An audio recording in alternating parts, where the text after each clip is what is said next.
AFCON 2027 haileti hela Tanzania. Pesa itakwenda kwa wale watu ambao tayari wameshajiandaa na wameshatengeneza mazingira ya kucheza na hii fursa. Kama unadhani AFCON ni kucheza tu zile mechi, basi hii video sio kwa ajili yako.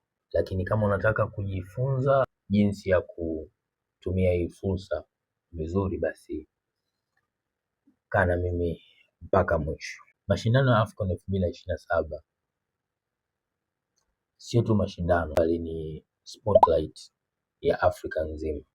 Watu kutoka takriban nchi 50 watakuwa wanaitizama Tanzania katika jicho la kimichezo. Sasa swali ni moja tu, wewe utaonekana vipi? Fursa kwa content creators.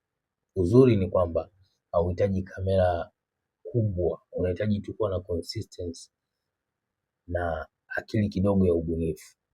Ukweli ni kwamba ukisubiri AFCON ianze ndio uanze, utakuwa ushachelewa sana.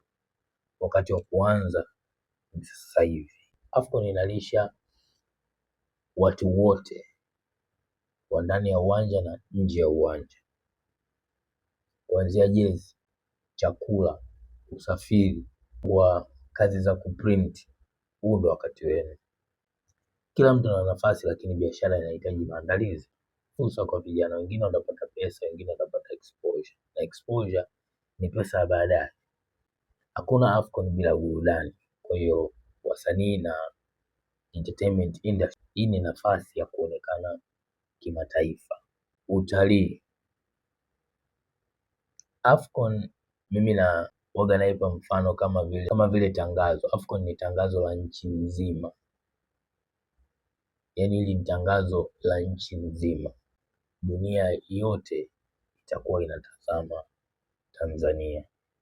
Tatizo letu sisi sio kukosa fursa, tatizo letu sisi kuzitumia fursa.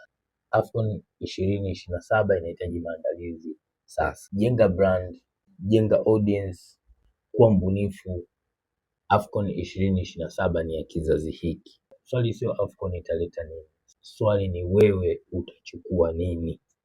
So kama hii video imekusaidia kwa namna moja au nyingine, imekufungua macho kwa namna moja au nyingine, share, like, comment, na ikikupendeza zaidi subscribe.